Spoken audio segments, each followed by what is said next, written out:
गुर्बत इंसान को अपने ही शहर में ऐसा अजनबी बना देती है कि लोग पहचानने से इनकार कर देते हैं।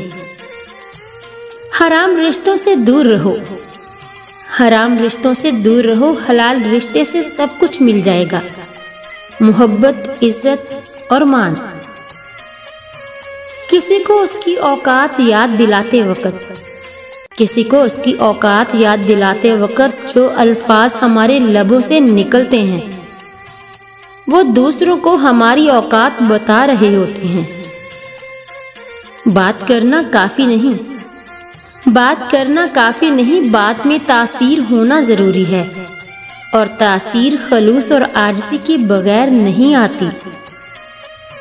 जिस कौम में गद्दार पैदा हों, जिस कौम में गद्दार पैदा हों, वहां के मजबूत किले भी रेत की तरह होते हैं।